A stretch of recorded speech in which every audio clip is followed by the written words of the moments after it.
I refuse to crown a single fried rice the best one yet when I know deep down I haven't actually tried them all. So part 3, I've got 3 more fried rices commonly requested in the comments section to battle it out to see if they can beat my current favorites, the Korean and the Thai. Peru, Malaysia, Vietnam, you're up next. Let's get stuck in. We've already talked about woks and rice in the previous videos. I'll link those above, so let's get stuck straight in. We're gonna travel to Peru, of all places, in South America for a fried rice that I'm kind of ashamed to say I didn't know existed until a couple of days ago. So the Peruvian Arroz Chaufa, sorry if I butchered that pronunciation, was introduced to Peru by the Chinese immigrants who were missing their home country and the food where they came from. So chaufas comes from the Cantonese word chao fan, which means fried rice, I believe. And it's part of the Peruvian Chinese cuisine called chifa, which I think is pretty common in Peru and really accessible. There's lots of these restaurants that specialize in this type of cuisine. What you're gonna need is some cooked rice, day old preferably, eggs, spring onions, chicken, garlic, ginger, soy sauce, bell pepper, and ground cumin, interestingly. There's a lot of versions of this recipe. I saw some with pineapple in it. I saw versions with salami in it. From my research, this is the most basic version of this and pretty commonly available. I'm gonna get these aromats and the red pepper cut up, and then we'll go to the wok. So for your bell pepper, you're just gonna slice these into sort of 3 by 2 centimeter strips. Doesn't need to be perfect, but you do want them all relatively the same size. For the spring onions, you're gonna slice the whites and the green parts separate, around 1 centimeter thick, and keep them separate because they cook different at different times. The ginger, you're gonna slice nice and fine into very small little battens. And garlic, you're just gonna crush and roughly chop. And lastly, the eggs. Beat your eggs really well so they're nice and homogeneous. All right, let's get to the wok. So we're gonna have our wok on high heat. We're gonna cook this in a couple of steps because we don't have the power of a hardcore wok burner. So some neutral flavored oil in there. And we're gonna start with our chicken. Next, we're gonna add the capsicum or bell pepper. Once the chicken's about 70% cooked, we'll add the garlic and the ginger. We're also gonna add about half a teaspoon of ground cumin. Remove that, set aside. Make sure you get all those little bits of garlic and ginger out or they will burn and go bitter. Wok back on the heat, more oil. Once the oil is nice and hot, in goes the eggs. Then the rice, and the whites of the spring onions. More oil if you need it. And make sure you break up all the rice. Ideally, when you're breaking up rice, you use the back of the spoon, and that should stop the grains from breaking up too much. So the chicken and the capsicum back in. Soy sauce, around the outside. Spring onion greens to finish, heat off.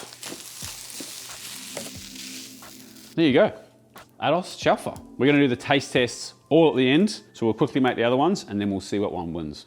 Next up, we're going to Malaysia for a delicious version of fried rice called Nasi Goreng Kampung. So Malaysia's cuisine is incredible, I love it, and it's also the home of my good friend Uncle Roger, so I can't wait for you to review this one, mate. I hope I do you proud. Nasi Goreng Kampung literally translates to village style fried rice. So you can kind of put, within reason, whatever you've got in your fridge in there as far as like the veg and the protein that you've got. So we've got some chicken that we're gonna do it. There's 2 things that kind of really make kampung, the anchovies, so the fried anchovies, which we'll get to in a second, and then the paste where we use the fermented shrimp paste, chili, garlic, shallot. But first up, we're gonna rinse these anchovies. Now those are sorted, we're just gonna let those just dry out a bit. I think these have already been fried already because they're like a nice golden color, but we will refry them again quickly. So I've got some oil in here on a kind of medium temperature. You don't want it ripping hot or they'll kind of burn, and they go. So once those are nice and golden and delicious, we're gonna pour those out and keep the oil. So let's get everything ready for the mortar and pestle. So we've got a shallot. Just roughly chop them, just makes it easier. Got 3 cloves of garlic here. They're pretty chunky ones, so maybe use 4 if you've only got small ones. Then I've got these small, pretty hot chilies. You can use as many or as few as you want. Leave the seeds in. This is gonna be spicy. A little bit of heat's good, you know? Make sure you know you're alive. And then the shrimp paste, that's pretty soft. We can just break that up. So everything into the mortar and pestle and just pound it until you have curry paste consistency. Fastest mortar and pestle in the West. leave that to one side. The only other thing we need to do is just to get the veg ready. So we'll keep these separate and we'll just kind of chiffonade-ish the green part, and we'll put that in last minute. All right, back to the wok. We're gonna get some of the oil from the anchovies. Once your oil is hot, you're gonna add our paste. Let that fry out a little bit, and then add your chicken. Add the hard part of the veg. And once the chicken's about 80% cooked, add some more oil if you need to. I think mine should be fine, but you're gonna add your rice.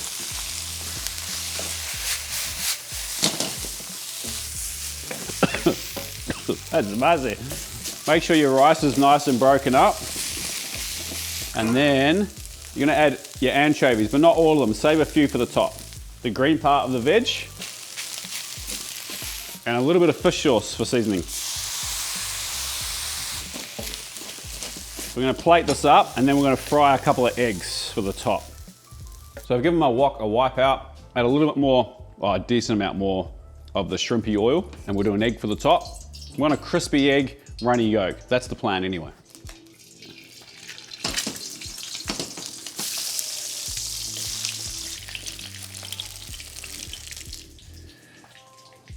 Then we just need garnish with some more of these yummy crispy anchovies and some cucumber, just for a bit of freshness in case the heat gets a bit much. There we go, Nasi Goreng Kampung. Can confirm, smells delicious, very pungent and strong, but I have high hopes for this one. The amount of umami in this is gonna be next level. And finally, we're going to Vietnam for an interesting fried rice with really simple ingredients: cooked white rice, tomato puree, garlic, some butter, and some chicken bouillon for seasoning.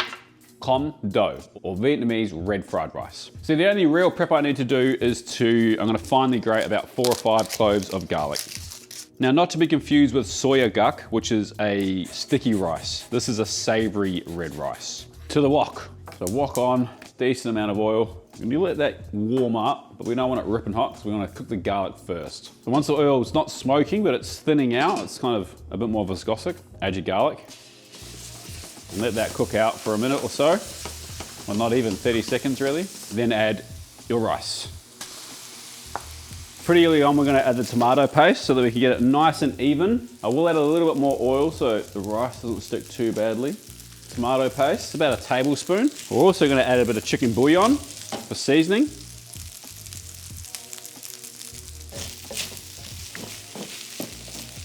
Just gonna add a small pinch of salt as well. And finally, butter.